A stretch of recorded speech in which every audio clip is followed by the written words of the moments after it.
Ready? Ready? Ready. You're not ready. You're drinking coffee. You can't be ready for an Your intro. line is first. That's true. Okay. Ready? Yes. This is the Bowls of Life podcast. I'm Tyler. And I'm Virginia. As we've gone through life. Keep going. It's fine. Learned something important. Life is messy and it gets complicated. But we've also learned that we can create tools to help us jump into the mess of life and make an adventure of it. Welcome to our messy adventures of faith, family, and food. Welcome back to the podcast. Obviously, we had a short intro episode that came out before this, but this is the first one where we're just kind of us again. That one was a bit more scripted. We got 2 microphones. We got a better looking camera because we can. Yeah. And We're all kinds upgrading. of stuff. Yeah, we are. We're awesome podcasters. Yeah. We're super professional. Yeah. Man, it has been like a year since our last podcast, a year and a half. It's been more than a year, I believe. And it was like a year between that podcast and the previous That podcast episode. Yeah. So here's what happened. We had kids. Yeah. The second one decided sleep was something he did not like to do through the whole night. That's a whole podcast episode in and of itself. Yeah, we can talk about kids sleep for sure. Yes. He would literally wake up multiple times a night, just angry. Yeah, bless his heart. He was angry because he wanted to be asleep, but for some reason he couldn't put himself back to sleep. So we would hang out for anywhere between 5 minutes and an hour until we got him back to bed. Yeah, multiple absolutely. times a night. Yeah. So podcasting was we not paused it. real. Yeah, we paused it because we were tired. I think, Tyler did most of the writing. We were even like kind of in the middle of a series when we came back, and just writing it, I think was just a lot for you. And It was.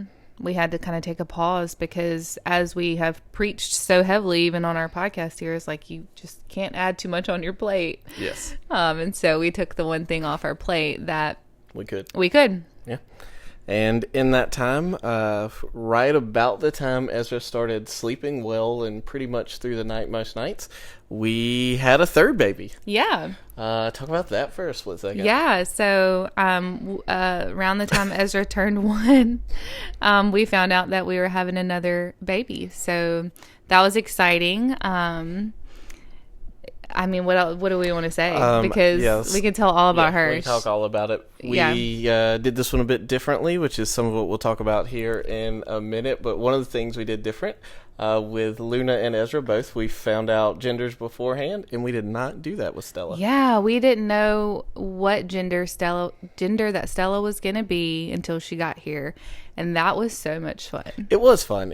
Had a lot of conversations around it. A lot of people kind of saying, I would never, which is exactly what I said originally. And then you kind of threw it out as a haha. And then I went, no, but yeah, let's do that. Yeah. And so we didn't have a lot of ultrasounds. And so the one ultrasound we had, or technically the second one we had, we only had 2, was when we would find out the gender at the anatomy scan. And so we told the ultrasound tech, we weren't sure, like we weren't completely sold on it just yet, but we were like, don't tell us the gender when you see it. Write it down on a piece of paper and we'll take it home. And when we make our decision, we will read it or we won't, if we decided we didn't want to know the gender. And so she wrote it down for us, and we put it she put it in an envelope and we put it on our fridge. And when we left that appointment, we both kind of looked at each other and I was like, I'm at peace not knowing. Yeah. And you felt the same way. So we had that envelope on our fridge until she was born, and we even checked it to make sure it was correct, which it was. And it was so funny because friends are like, how can you not look at that envelope? And I was like, I don't care. It doesn't matter to me what gender this child is going to be. It didn't matter on planning purposes other than, obviously you can buy a few things ahead of time that are gender specific, but we for already us, had one of both anyway. So yeah, it didn't matter. It didn't matter. We had gotten rid of all of Luna's baby clothes, so we technically only had baby boy clothes. But at that point, it was like, we know we will be okay. Yep. It doesn't matter. And so that actually was really fun. And I always had heard if you get the chance, to do that, to wait until baby is born to find out gender, like absolutely do it. Like I don't think I really ever heard anybody say I would never do that again. Maybe once or twice I heard that, but so I agree with him. Like if you get the chance to not find out the gender until baby is born, then do that. And I think what it really helps you do is just stop worrying so much about what you know and can control, and instead you just get to enjoy the baby, the life that's within you and that you're, anticipating regardless of what gender it is. That's good. That's good. The one thing we did do, though, is we did pick out boy and girl names because I felt like that was way too stressful to literally pop that kid out and then go, okay, what are we going to name it? Yeah. No, it's not about that. Tyler's stipulation was, if we're going to do this, we have to pick out a name for each gender. And I was like, cool, that's fine. That's not a problem. And so we did. We had 2 names picked out. Stella. Renee. Don't give away our boy name.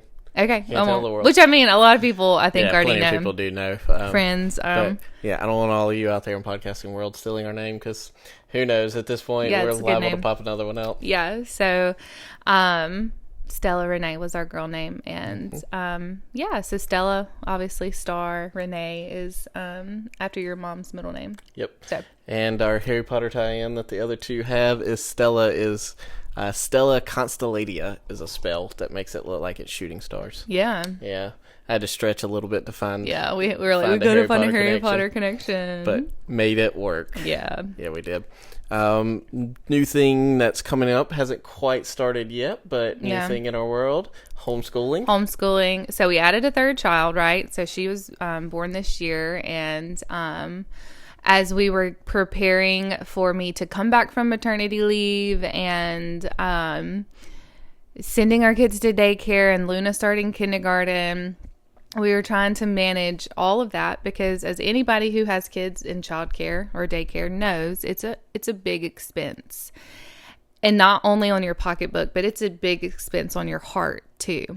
You really have to put your children in the hands of somebody else. And so with that, kind of figuring out how are we going to pay for 3 kids in daycare at one time during the summer before Luna started kindergarten, we said, okay, we'll keep Stella home. And then by the time we're getting ready for school to start, a couple months beforehand, obviously through that summer or this summer, we were like, okay, let's think about homeschool.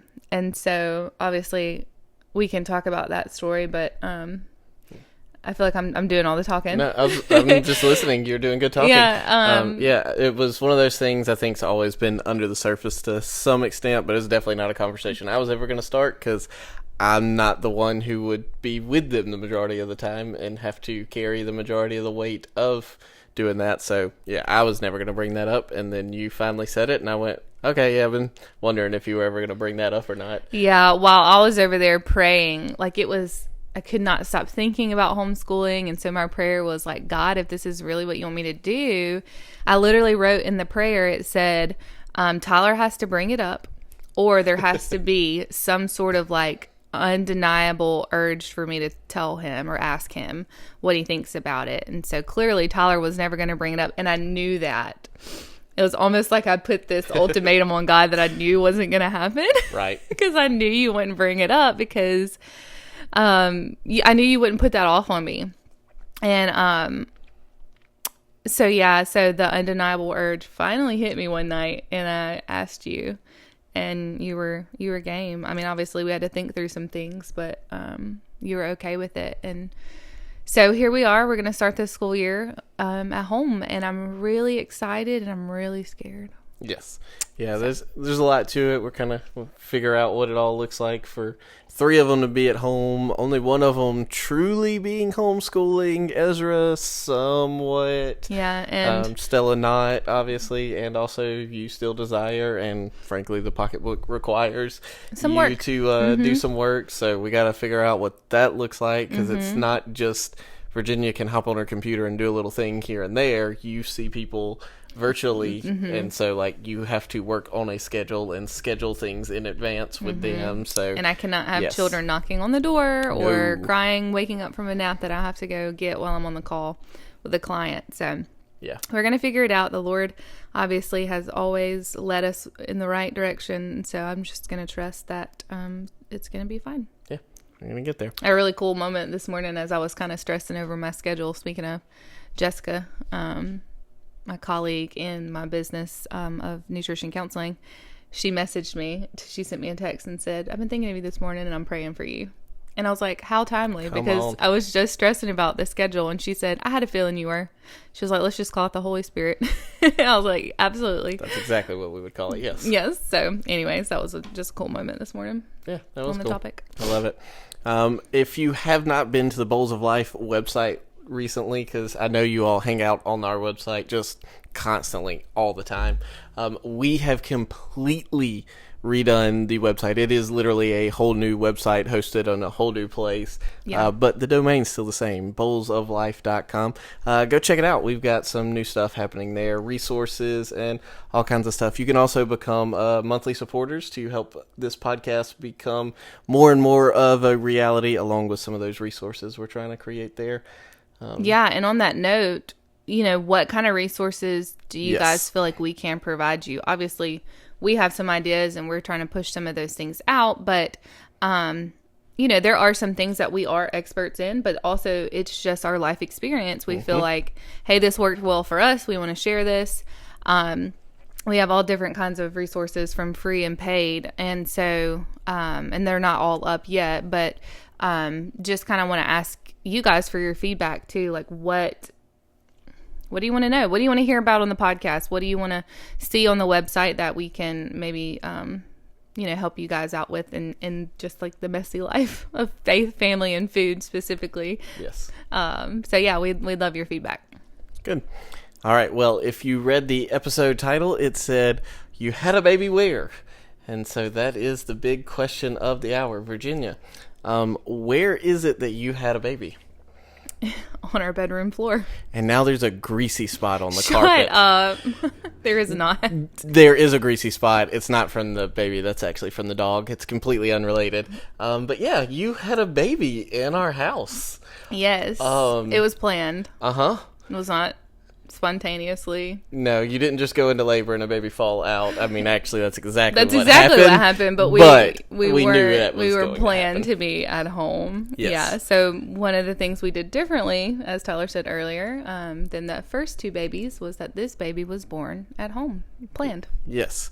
So let's talk about that. Why did you want to have a baby in our house and not in a hospital? Yeah. So I feel like I always have to kind of start this conversation and just say, like, if this is not your thing, that's totally fine. I think it's really cool to hear other people's experiences. And if you know anything about having a baby, especially if you're a woman who's had a baby, sharing your story, your birth story specifically, can be really, I don't know, there's something about it. It's just really special. So I'm excited to talk about it today, but in no way, I think I just have to say this, in no way do I think one way is superior to others. So why did I decide I wanted to have a baby at home? Well, one of the things that comes to my mind is that I fully believe that birth is a very natural, biological, physiological process. And while, yes, obviously, things can happen, I think if we really lean into our design by the Lord, then we can actually have a beautiful birth experience without extra interventions and interruptions from a medical perspective. It's not a medical event. And so I decided that I wanted to be more in control of my own birth, and I wanted to let it play out the way that God originally planned it to, with obviously plans in place, but to just do it in the peace of my own home just sounded like the best thing ever, and it was. Yep. And so yeah, the probably two things I'd reiterate. One was just a desire to not have other people trying to convince you of what it needed to look like, what your delivery needed to look like, has been a big one with all of our kids. Yeah. So that was a big one. And then, that desire to be a little more peaceful environment, aka our house. That one as well. So I think that what may be pointing out maybe in some people's brain right now that know I have type 1 diabetes. And so to add more to it, as a person with type 1 diabetes, you're considered high risk when you automatically get pregnant. You're automatically considered high risk when you get pregnant. And it does not matter how well managed your diabetes is, you are high risk. And it is really frustrating in the medical world when you are automatically assumed as complicated, high risk, non-compliant, or the potential to be non-compliant just because of a medical diagnosis that you have. And it's really birthing in a high risk category. They treat you differently. They put a lot of, regulations around what you quote unquote can and cannot do. And if you're not empowered, if you're not informed, then you will get just kind of rushed into that process without being able to make your own decisions. You're just kind of doing what they tell you to do. And by all means, they're doing what they think is best. And I think that's great. I think our medical, world does have plans in place for a reason. These, policies and procedures in place for a reason. But I don't think we have to apply them to every single person just because of outdated research that shows that moms with diabetes have a higher risk with pregnancy and birth. So I don't like being boxed in to a category or a risk category that does not apply to me. Do not like that. So that's why, being out of, control in a hospital setting just didn't sit well with me. And I just knew with our third baby, I don't know how many children the Lord wants us to have. That's not obviously something I, know. So I just knew that if this was the last chance, that if I did not try to have a home birth, because I have to find a midwife who will take me in. Which is a real challenge. Right. And obviously we're in Mississippi and there are laws, in specific states, but in our state specifically, we're good to have you're good to have a home birth and be in the high risk category, and a midwife can still oversee that as long as they're okay with it. So I had to find a midwife, and so my thing was just okay, God, this may be my last chance to even try to have a home birth, and so I will regret it for the rest of my life if I don't attempt it. And so that meant I had to start reaching out to find a midwife who would take me in, and just seeing if it was even a possibility. And I think we can definitely run and talk about that, in just a little bit, but maybe I should share a little bit about the first two births. Yes. Yeah, that's what I was going to say. So with Luna, obviously brand new to birthing and all that kind of stuff through pregnancy. By the end of your pregnancy, and went to 37 weeks? 37 weeks. With Luna, yep. By the end of it, you were going weekly, actually twice a week, by the very last couple of weeks, to get checkups, ultrasound, all the things. And there was a level of that, especially then, that it was oh, cool, we get to see Luna, every week on these ultrasounds. we got heaps of ultrasound pictures of her just stacked up in a file cabinet. Yes. Because we had pretty weekly ultrasounds. No, they were weekly. We had the way that it works is once you get to 32 weeks, it's every 2 weeks for a minute, and then it's every week. So I think at week 34, maybe from 30 to 34, it's every 2 weeks. And at week 34, it's every single week. So we had a ton of ultrasounds. Which was really cool for us at that stage. At that time, we loved that. we had some friends, or actually I guess family, who were pregnant not long after that, talking about the fact that, you know, they got like these 2 ultrasounds, and then they went to like an ultrasound place and paid extra outside of their insurance Right. to be able to have additional ultrasounds and see the kid while they were pregnant. Whereas, like, here I was high risk. It was covered by insurance. I was And getting it just ultrasounds left every and right week. ultrasounds. And so that was fun. That was cool. We did actually like that at the time. At the time. But then we got to an appointment. What was it, a Monday or Thursday, something Yeah, like that? they Doesn't were- matter. We get there, and you had high blood pressure, which you honestly always have high blood Well, pressure. it was slightly with- elevated. yeah. It was slightly elevated towards the end. It was not elevated during pregnancy. I never had blood pressure issues, but it was slightly elevated, and they admitted me to see if it Monitor. would to monitor and see if it would calm down. And so as they're admitting us, I literally told Virginia, like, hey, we're probably going to have a baby today. Like, they're going to keep Yeah. us, and we're going to do this. And the frustrating thing about it is, you know, looking back, I don't think my blood pressure was that big of a problem, but I also think my body was gearing up for labor. Yes. Because as they put the monitor on me for contractions, I was having contractions and I didn't know it. They were still sporadic, but of course they induced me that night. And the frustrating thing was, and you know, be mindful of like what I share, but I do think I was on the doctor's schedule at that point. It was no longer like, hey, let's just really see how this plays out. It was, no, we're going to have a baby today, you know?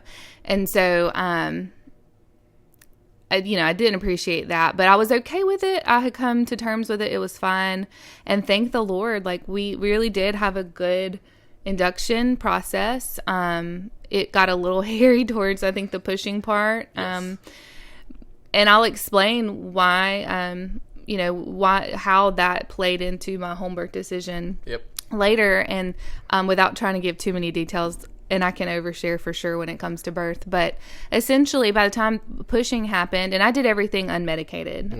I've always done natural birth, and again, I don't think anything highly of myself just because I did that. That was a personal choice for me.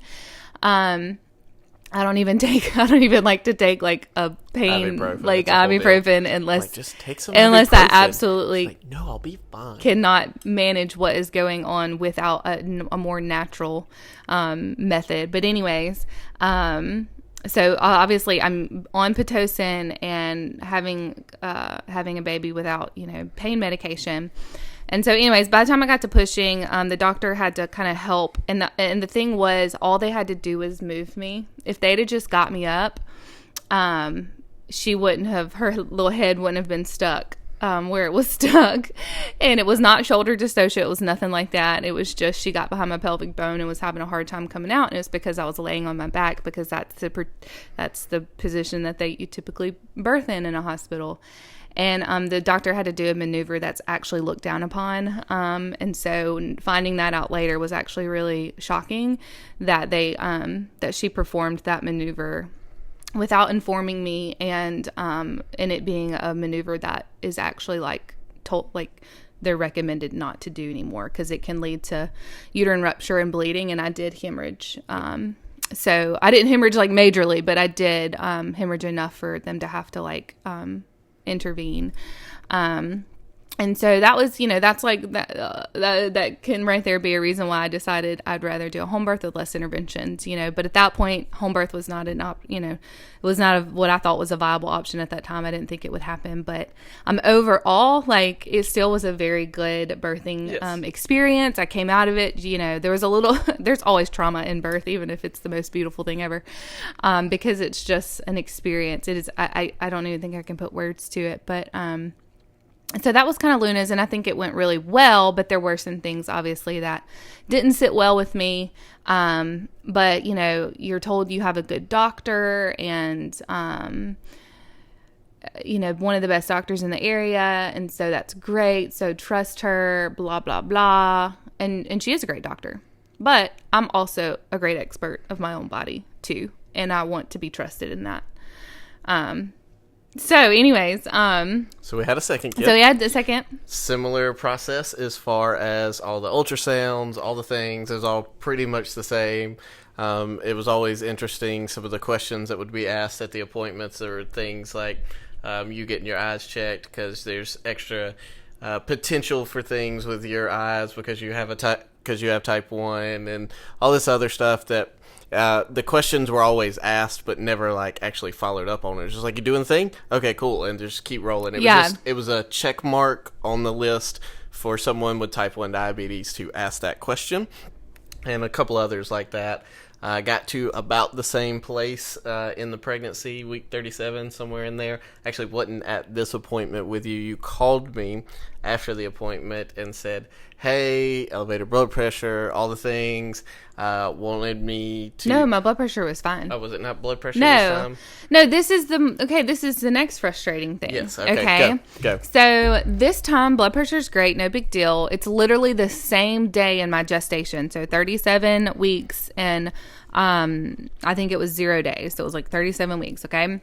And I go in for my appointment, and she had been making me track my blood sugars, which is frustrating because she doesn't know how to control blood sugars. She's an OBGYN. She's not an endocrinologist, but she's wanting to see my blood sugars, and they were staying within range. But because I wanted to make her happy, I wear a glucose monitor. I literally see my glucose every 5 minutes. I know what my blood sugars look like. Why do I have to write down one number for you? But anyway, she was making me do this. And I was trying to make her happy by keeping them low, like in the low range, so that she couldn't say like, oh, they're too high, you need to be induced early. Let me tell you, can't make her happy because they were too low. It was too low. You're waking up with too low blood sugars. I'm like, yeah, because I'm giving myself more insulin so that I don't wake up with a high blood sugar, and you tell me that I'm doing something wrong. So now they're too low. And so she told me that I asked her why is that a problem? I asked her, and she said, well, because it could be dangerous for the baby when you go into birth. And I didn't question her, but she fear-mongered me. She did. She fear-mongered me, and I was alone at this appointment. And that is because I went to my appointments alone. That's not Tyler's issue. But she fear-mongered me. And I sat there, and she told me she wanted me to come in and be induced that night. And I closed my eyes. I said, hold on. I closed my eyes, and I was like, Holy Spirit. Activate. No, I was like, Holy Spirit, like, I wanted to stand up for myself, and I wanted to say no. But I felt like God told me it was okay. So I said, okay, I'll come in tonight. And it's funny because on the radio this morning, I was listening to Air One, and they were like, if you have a funny story about when you were on the way to the hospital, sort of. Yeah, if you have a funny story about when you were on the way to the hospital to give birth for your baby, call in and we want to hear it. And I was like, I want to call in, but mine's really not that funny. It's just the fact that on the way home, I had already passed this cop that was sitting waiting for people to be speeding, and I'd already passed it on my way there. So on my way home to pack my bags and go into the hospital that night, she pulled me over and I got a speeding ticket. Yeah, that was funny. But anyway, so we went in that evening, and the thing was, I was very much like, I would have gone into labor like within the next couple of days because of how progressed I was. Just to save, TMI there, but like how progressed my body already was, like I would have gone into labor in the next couple of days, especially if I had not been stressing about anything. Was it with Ezra that we later found out the doctor was going to be out of town like in the next day or two? That was with Luna. That's why I said I was on the doctor's schedule. I couldn't fully we found out that she was like going on a trip later that week, which was actually when my planned induction was. Yes, because neither time would she ever have considered letting you go to 40 weeks. Either way, we were going to have to be induced at around week 38. Yeah. So the other problem is, and y'all, I could do this all day long, but the American guidelines for whatever, they recommend you can go to 39 weeks if your blood sugars are managed, but my doctor would not even let me go past 38 weeks. Well, both with Luna and Ezra, 38 weeks fell on a weekend. So that meant I had to be induced on the induction days of the week before I hit 38 weeks. So that meant I was going to be induced in my 37th week. She would not let me go to 38. Yeah, which was Just unnecessary. Like completely. 30, I was like 38 and 1. Why can't I go to Monday? If I turn 38 on 38 weeks on Sunday, why can't you induce me on Monday morning? No, can't go past 38 weeks. So again, frustrating. And again, I'm not that person that's just going to be like, no, see you later. I don't want my doctor to fire me. I don't want to be on her bad side. She's the one that's going to be there. Like, and I'm just not that type of person. I do, try to stand up for myself. And, I did ask for, extensions, I guess, and stuff, but It just wasn't, she wasn't budging. And so, and she even told me this story. Anyways, doesn't matter. Yep. But with Ezra, it was a probably even smoother delivery. Also, you set the vibe in the room a lot better. All the essential oils diffusing. We had essential oils with Luna, but I did it. Okay. I did it again. I had on. Remember. I did not wear the hospital gown because that's right. I thought that was just like a vanity thing. But then when I actually did it, I realized, and I'm telling y'all this because if you're a mom out there about to have a baby, you're gonna have a baby one day. I want you to know these things. Highly recommend this one. Wear your own wear your own birthing gown. Buy one off Amazon, whatever. Kindred Bravely, whatever brand. Get you not a nursing. Well, you want it to be nursing friendly too, but get you a birthing gown that is your own and is not a hospital gown. And I promise you, they treat you differently. It's almost like you don't look like a sick patient, and so they almost like respect you a little bit more. Yep. And I don't know if Tyler actually would agree. No, I mean, if you kind of saw that, but you also just feel a little bit more comfortable. Yes. And it's pretty, whatever. Not that, again, it's not, I don't care what I look like. I actually really liked the hospital gown because of how, I wouldn't say it was comfortable. Like the material is not super comfortable, but just how free I kind of felt in it, especially when you're giving birth or whatever. But anyways, I do advise go ahead and get you your own gown. Essential oils. Oh, and then we had the Christian hypnobirthing, which y'all don't freak out about that hit the word hypnobirthing. It's just meditating on scriptures and positive affirmations when it comes to birthing and being a mother and that sort of thing. And no, it's cool. It really did set the mood of the room, set the tone of the room, and birth went really well with Ezra.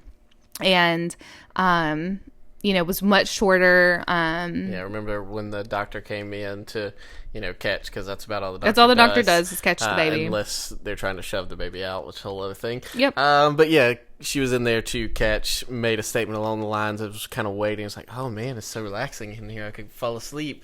And I was like, yeah, we set the vibe in here intentionally to just slow everybody down. Slow everybody down. Like everybody was like, got to do the thing, got to run, got to go. This, there, ha. And people would walk by our room and pop their head in and be like, we heard that it smells good in here. We want to come smell your essential oils. And smell like death. Or birth. Or birth. But anyways, that was fun. Like so I feel like we spent a lot of time on that, but that's how the first two went, and they went well. And so if you have to have an induction, if you're having a hospital birth, they're great, whatever. There's nothing wrong with them. And you can have a very positive experience with induction. You can also have a no pain medicated type birth even with inductions. If somebody tells you that it's worse, let me get to the next story and I'll tell you that birth is birth. It don't matter. It feels like you're birthing a baby. Yeah, so all the Pitocin things of the Pitocin makes it way more intense. And it does. But birth is birth. Birth is birth. Birth is intense. If you desire a natural birth without pain medicine, obviously there's different levels of types of pain stuff that they do, use, like the gas and stuff, but you can do it. And just come talk to me. I won't go into detail here, but just come talk to me. And at the end of the day, just be informed. Don't let a doctor just tell you that you need to come in, because there is no expiration date on a baby in the belly. Average moms go past 41 weeks. The average due date is anywhere from 37 weeks to 42 weeks. So if they're making you come in at 40 weeks, that's just because there's no actual evidence behind making somebody. Oops, I just hit the camera. All good. I've done it multiple times. So funny story happened. I think it was with Luna. Somebody apparently, or anesthesiologist, went to wrong room or something or another. But he came in and he was like, Ezra. This is Ezra. Oh, ready for your epidural? And Virginia just looked at it. It was like, no, I'm not getting one of those. And you just see this look in his eyes of like, oh, I am in the wrong place. I don't know what it was about Virginia's look that she made eye contact with that man, but he knew he was not wanted. And you just see it in his face. It's like, I need to leave. Backed out of the room. Just like got out slowly, like he was staring at a tiger that might attack. Yeah. Well, because times. I was on all fours on the floor with my exercise ball. Were you? I couldn't remember. Yes, when Okay. he walked in. And another frustrating thing, you get interrupted by random people just walking in your room. Anesthesiologist, hey, getting epidurals today? Yeah. So I I don't did. know why he's so country in my voice. Yeah, he wasn't, but it was funny because, I don't know what look I gave him or what vibe I gave off, but he knew immediately he was. Gots to go. I gotta get out of here, and it probably was because I was on all fours on the floor with my birthing ball, like getting through a contraction. Like, can you please leave? Away. Can you please leave? And that's the thing, because like there's like no men in this hospital other than like the few like anesthesiologists or something like that. So that's another thing too. Is like when a man walks in the room, you're like, excuse me, Why are you here? Why are you here? Yes. Because that's kind of their thing, is women serving women. Yep. So with Luna and Ezra both, we weren't necessarily like, hey, we got to get pregnant right now kind of thing, but we were intending to get pregnant at some point with both of them. Third kid, not so much. So we got She was pregnant, a little bit of a surprise. and went, oh, okay, well, we're pregnant now. And as I feel like you had been already plenty, ruminating's not the right word, thinking about home birth and all the things before that. And so pretty immediately as you were pregnant, you're like, hey, I want to try and have a home birth. And honestly, living with your crunchiness enough that I did not just immediately look at you and go, no. Because 2 years, 3 years before that probably would have fought you on it, but was willing to hear it out. But will say, was not just like something I was overly excited about. Yeah. Wasn't like, oh yeah, we're gonna do a home birth, tell the world, let's do all the things. I mean, I've had plenty of the concerns that what if something does go wrong, Virginia? You are a high risk. You don't know. You can't control all the things. And I can't. You're not in charge of whether I'm or not a not your doctor. blood sugar drops down to the bottom or spikes up to the top. And what if something is wrong? And so, yeah, it was. Yeah, it was definitely a question for me a little bit, but was on board to go along for the ride. Yeah.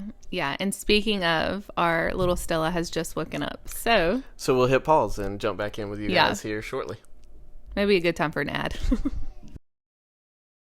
And we're back. If you hear baby sounds, that's because there's a baby. Yep. And hanging out with us, and that's okay. So I was saying that I was a little nervous, but willing to roll with it in all your crunchiness. So you started on the journey. So journey to home birthing. Yeah, Go. and I think you just kind of trusted me. Like, you didn't really show that you were that nervous, but I think you had just, like, come to trust me in this kind of stuff. Or at least that's kind of what you were showing me. And I pretended to. yeah, and so you Definitely pretended to. you did support my desire. And so I think also just helped to, like just because we're seeking this out, doesn't mean it was, we had to meet the midwife and all that kind of stuff. So it was like giving you some time. It was giving you time to kind of be on board, I guess. Yep. So I called the midwife.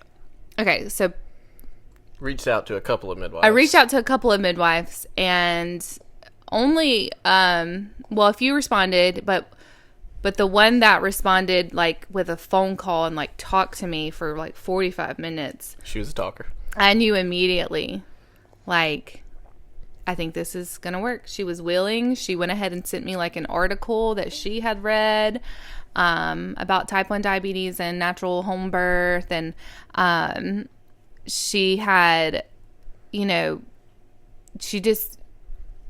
loved the Lord. Mm-hmm. She was led by the Spirit. And I think I knew then, like, this was it. This is the midwife I'm going to choose, even though you kind of have a first appointment to kind of be sure. So at that point, I still went ahead and had my first appointment with my OB. We had that, confirmation ultrasound. And I didn't say a word to my OB about anything. But I did ghost her. You did, which, whatever not whatever, but okay, fine, we ghosted her. I find it fascinating that you were pregnant on record and they didn't even send an email or a text. I was a third-time patient. Like a third time. Hey, are you okay? Did you lose the baby? Do we need to check on you? Nothing. I canceled the appointment, and they never reached out to me. In their defense, they did send a bill, though. They did send a bill. So they made sure that happened. But they never reached out. And if that didn't confirm that I was just cattle going through, the line, then yeah. Nothing else. I needed nothing else. And again, that's just how our healthcare is. I mean, it's just kind of, you're a number sometimes. And that's not always the case either. So I'm not trying to be negative Nancy there. No, I mean, to her credit, anytime we went back, so she mostly remembered Luna's name and knew that we had a second one. So it wasn't like, oh, who are you? Like, no, she was a super sweet person. Yeah, like, and she loved the no Lord problems too. with her personally. Just no. The system and the way it worked is like, literally, you were pregnant. They had that on record, and no one cared why you never came back. Yeah. That was. Yeah. I don't know, and I mean maybe that's like normal, but I just felt like that was, anyways. Doesn't matter. At that point, I decided that we were going to go forth with home birth, but I wanted to pray about it, and I made a list. You did. This was July. This was before I had my first real appointment with the midwife, and I made a list of things that I was praying for this birth. And I'm talking specifics here. So specifics as far as how long I pushed, how long my labor lasted, where the kids were, when it went on, if I was, obviously going to have a home birth, specifics about my endocrinology team being on board, because if I got fired from my endocrinology team, that was going to kind of be a kicker. And so we met with, the midwife. We felt good about it. I think that's maybe even more when Tyler felt more on board. Maybe not. I don't know. You're shaking your head. Like I just rolled with it. Yeah, you were just kind of rolling with it. And so at that point, it was like the most peaceful I had ever felt in a pregnancy from that moment on. And we did a lot less intervention. So we only did one big ultrasound for the anatomy scan. With the option to do more if it felt necessary. I didn't have to do any other sort of interventions, cervical checks or NSTs or BPBs. LMNOPs. Yeah, any of that kind of stuff. Was just, I got to be at peace in this birth. And of course, if there was ever concern about anything, we had the means to take care of it if it was necessary. My endocrinologist, nurse practitioner, was so supportive, and I bawled my eyes out because that was a big answered prayer. Family members and friends were supportive, which we kept it pretty close to home because I was afraid of other people's opinions and such.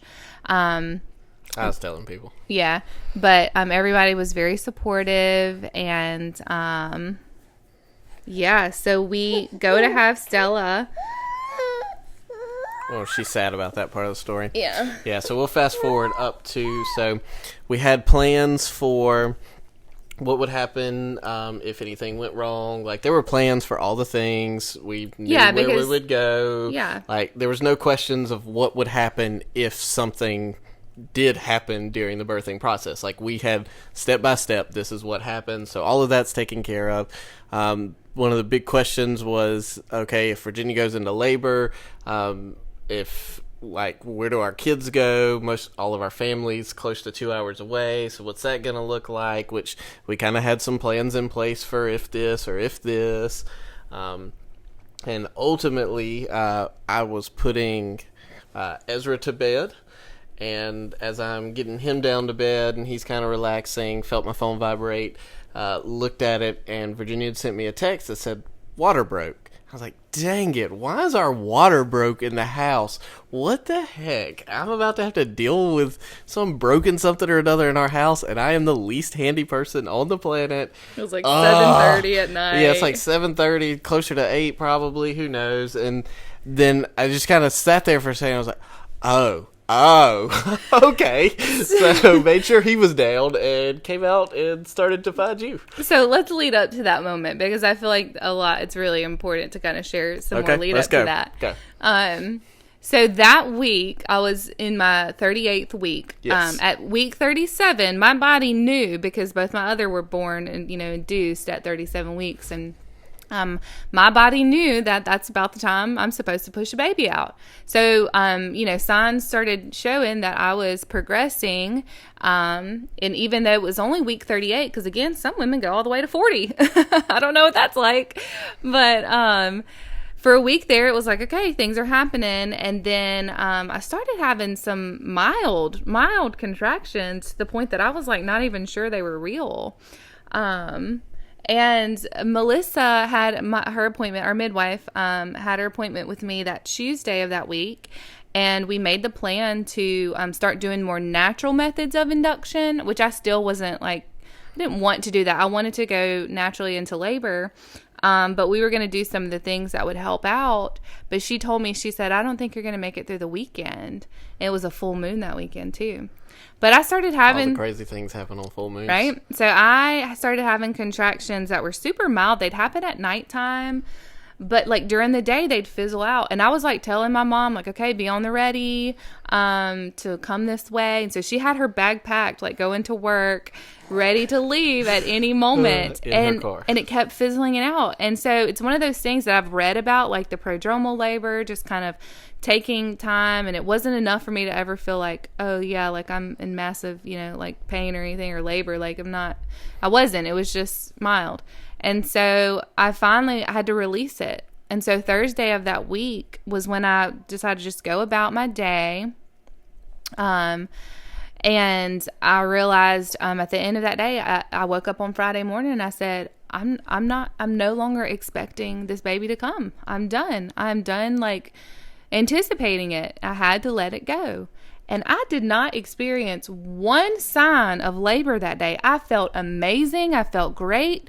Went for a walk as a family. Went to the park. Went to the playground. We went to the pet store. We went. Yeah. We came home. We had a nice little restful afternoon. Then we went for a walk under the full moon. Everybody jumped on the trampoline except for Virginia. Everybody jumped on the trampoline. We had the most beautiful day. And I knew because even if I didn't go into labor that weekend, that obviously birth was impending. So on that day, I just had this urge to take photos and videos of everything. You did. Because this was going to be the last day of us as a family of 4. It was going to be our last weekend, big day together. Yeah. It was I knew in my soul, but I kept telling myself not to get my hopes up. I'm not going into labor, but it was a full moon. So I was definitely hoping, that things would move. So yeah, didn't feel a thing that day. And at 7:30, my waters broke and it was not a big gush. It was not anything crazy. I was reading Luna a book, getting her ready for bed. And when I realized it, that my contractions were picking, I started having contractions, which I had not had all day.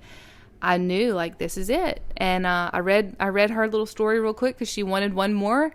And we texted the midwife, and the midwife had to travel an hour. Okay. So she had to know soon. And we knew already based on just history and gut feeling that this birth was going to be quick. So she packed, she already had her bag packed. She was ready to go. We called mom. Mom was on her way. Mom had to travel 2 hours. So 7:30, my waters broke. Midwife doesn't get a text until about 8:15. So she's on her way to get their ATA around 9:15. I just want to add to all of this, Virginia took Luna and put her to bed.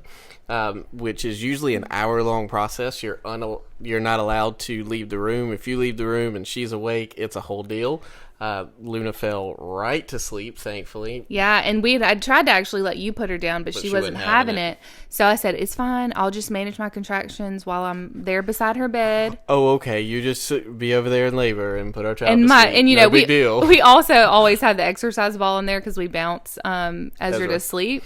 And so my exercise ball's already in there. So I was past the point of bouncing on the exercise ball, feeling good. But she fell asleep immediately, thank the Lord. And I came out, And at this moment, I'm full on in labor, and I Yes. told Tyler, you know, I was looking at the clock. At first, I was trying to time the contractions, but they were coming so fast that it was like, I ain't got time to time this. And I told him, I said, I don't think she's going to make it. I don't think the midwife's going to make it. And frankly, I agreed. And- so I was ready to catch. And as much as his biggest Here we fear go. was like, I just need the midwife there to catch the baby. He said, I cannot do that. He, in that moment, he bucked up and he said, Hey, we'll catch this I'll baby. catch It'll that be baby. fine. It'll be okay. So, we got everything ready. You were kind of contracting, standing, sitting, back and All forth. the things, yeah. Trying and to the get everything comfort, around the house ready for them to come in. All and the the fun comfort stuff of with my that. home. Because, you put plastics down so that you do protect the carpet. Yeah, I wasn't sure if you were going to get into that. I was going to let yes. it slide. Yes, There's there's stuff all over the plastic floor. on the carpet, and you catch have all the stuff. on your bed and all that kind of stuff. Everything's protected. Yeah. We did not do a birthing pool. I already was like, didn't really care about a birthing Kinda pool. weird. And the amount of time that it takes to really fill it weird. up and keep it warm. And we kind of had a feeling my birth was going to go fast. So thank God we didn't worry about it because we did not have time for it anyways. So about 10 o'clock, my mom shows up. Midwife gets there right about 9:15. There was another midwife coming to assist. I didn't have the original 2 other ladies that were supposed to be there to assist. So she called in another midwife who was kind of getting her training back in. So I had 2 midwives, which was really cool. And then my mom showed up at 10, and that's when I started pushing or got close to pushing Barra down and whatever. So Stella showed up by 10:34, I think it was. And so my birth, my labor process was 3 hours. Yeah. It was 3 hours almost to the minute, 7:30 to 10:30. Yep. And it was quick. It was wonderful. It was great. No problems. You didn't actually birth in our bed. You used a birthing stool, which is a whole other thing. Y'all can look that one up if you feel up to it. I mean, it's just a chair without a bottom, basically. Yeah. So just got to be in the comfort of my home, and a midwife who was, just super. I don't know, she was amazing, and our appointments were so amazing. They lasted as long as they needed to last. That was the really cool thing. It was like she covered everything. We talked about everything we needed to talk about. I was never rushed in and out of her house for an appointment, and it was funny because she kind of joked as they were getting ready to leave. She was like, "Man, you made our work day easy," because it was like 5 hours total that they had to be there. It was just a wonderful experience. And Stella was 10 pounds, 11 ounces. And Big girl. Yeah, I'll just make the caveat that I make big babies. She was not disproportionate by any means. That could be caused by blood sugar from diabetes. There was no metabolic reason why she was at a larger weight. She just was. And to be completely honest, if people say that you can't have a big baby, I want you to know that you absolutely can, because I had absolutely no issues birthing out a 10-pound, 11-ounce baby. And I think a lot of that had to do with the fact that my midwife, it was a home birth, and my midwife coached me through it. We had no idea what size she was because we didn't get ultrasounds. Haven't had one in ages, so yeah. We didn't get ultrasounds. We didn't know size. We obviously didn't know gender. And that was a really cool moment, getting to find out her gender, us together. Getting to look and find out, and then getting to tell Luna. Yes, so everything finally settled, did all the checks and all the things. Midwives, both of them, hang out for a long time to do all the post checkups, make sure Stella's good. They clean up all the things. They start your laundry. Yeah. Like, they do everything to Yeah, make sure they were everything's awesome. normal. They give you, helped me get a shower Yep. and all kinds of stuff. Yeah, it was good. So, yeah, they finally all leave in the wee hours of the morning. So, we settled in to catch a quick cat nap. And Luna had, not long before that, finally discovered she could get out of her own bed. She had not known that her entire life, up to maybe a month or 2 before that, it feels like. Yeah. Known that she could get out of her bed without us saying yes. So she had started coming in first thing in the morning. Well, she popped in and got up beside Virginia and was just like, "Hey," and has no idea. And so finally it was like, "Hey, look right here."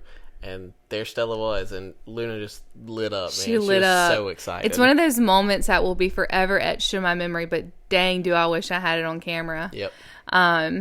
but I told her, the baby's here. She got in the bed with us, and Tyler got to tell her whether it was a boy or a girl, and she was so excited that it was a girl. She would have been excited either way, but I think it was just... She wanted a girl. She had a brother. She needed a sister. Right. She wanted a sister, and so that was a really cool moment, and obviously Ezra got to meet her a little bit later, and he wasn't so sure. Yeah, he didn't see her at first, because I think I was holding him when he first came into the room, and he was just kind of, what? And then it was like, wait, what is that? And he kind of kept that posture for probably a week or two, but after that, man, he may love her more than Luna does. I don't know. He all does about love her. And so my mom was there, and she got to make sure we had breakfast and meals, and that just... man, that's one of the most wonderful things, is having your mom or somebody you love, obviously, come and be with you after you have a baby, to support you and help you around the house. So yeah, that was one of the things I don't think we made clear. So we had the whole plan for the kids to go somewhere, because of the way it happened. Like, they literally were asleep in their beds through the whole night. Neither of them woke up a single time, which was... Man, that's a unicorn of a night for us. It was a unicorn night. Even now, one of the two of them typically wakes up at some point during the night. And neither one of them didn't make a peep. Like, they were just... And we had tired them out for sure that day. We had tired them out, but they were just living the good life in the bed. Absolutely. I was going to add, with that, like, the list of things that I had prayed about. How long I pushed, how long my labor was. I didn't want a precipitous labor, because that means it's... What is precipitous labor? I was about to say, that means it's 3 hours or less. And that can be a really scary situation, because it's so fast. Your body's moving so fast, and it even can affect the baby. So I didn't want that, but I did pray, like, I want to, like 3 hours, 3.5. Like, right around that time, but not less than that, obviously.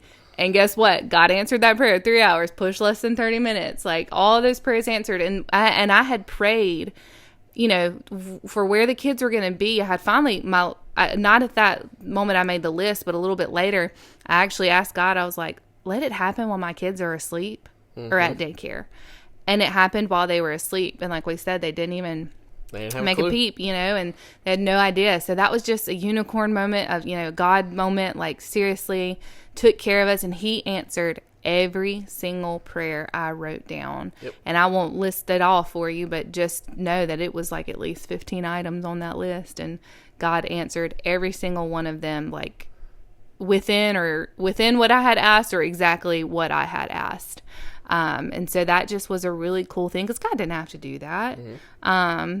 And he didn't do that with Ezra. I remember having specific things I prayed for Ezra's birth, and he didn't answer every single one of them, but he took care of me and provided for me. Yep. But God was good in this moment, in this this journey, and I just thought that was just a really sweet thing for God to have done, and he didn't have to do that. And I'm not special or anything, but God is good, and I was very, very, very thankful for that. And so that is the story of our journey to home birth with Stella.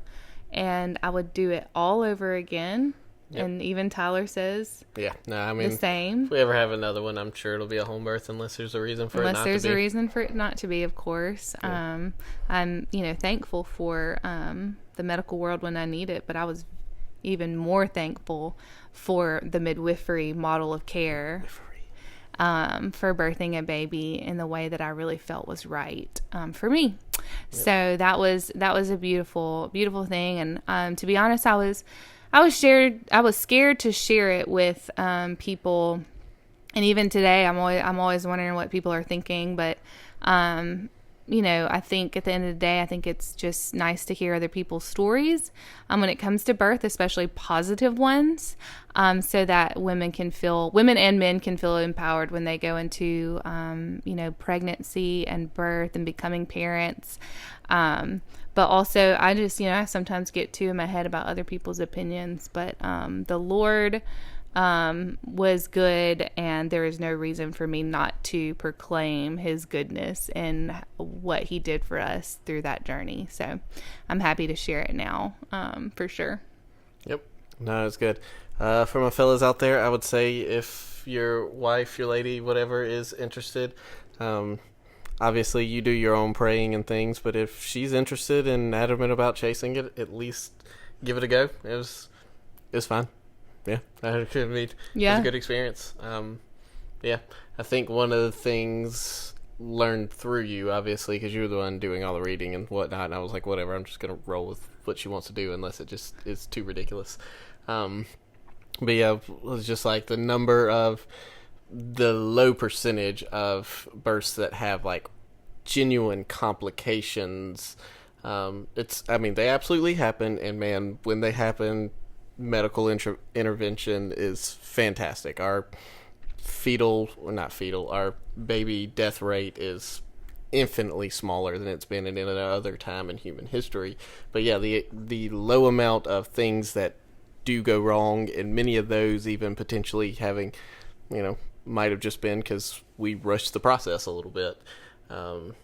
Made it a lot easier to do, recognizing how low all of that actually is versus what you see in a movie or a TV show and all the drama that surrounds that. Those are the massive exceptions, not the rule. Yeah, and even like bad stories get shared more than good stories do. So you hear the more scary, bad ending, negative, whatever stories more than you do the good ones. But yeah, it's a lower percentage for the things that go wrong or, that happen.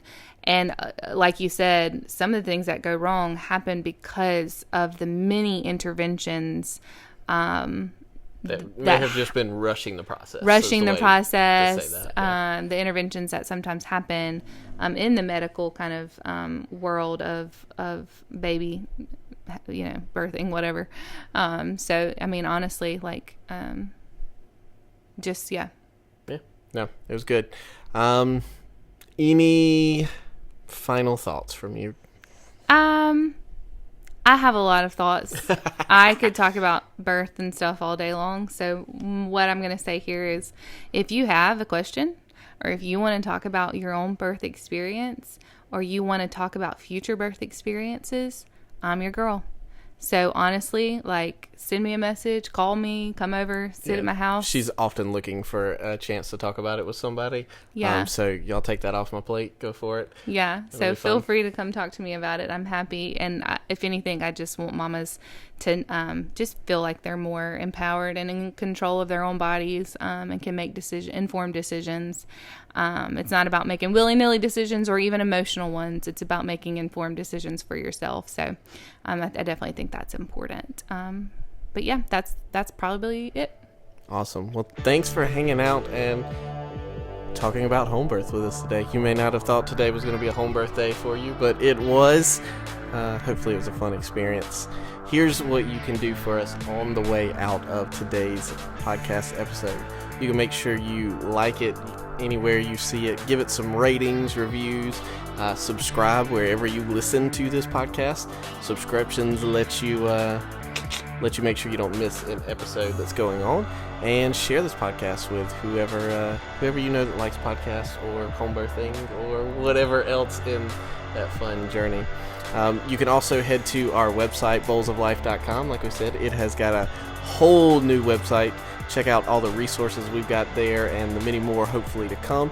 They're designed to help you make an adventure out of faith, family, and food. While you're there, you can also consider becoming a supporter of the Bowls of Life, by giving a one-time gift or becoming a monthly supporter. And thanks for joining us on this journey of a messy adventure in faith, family, and food. See you guys next time.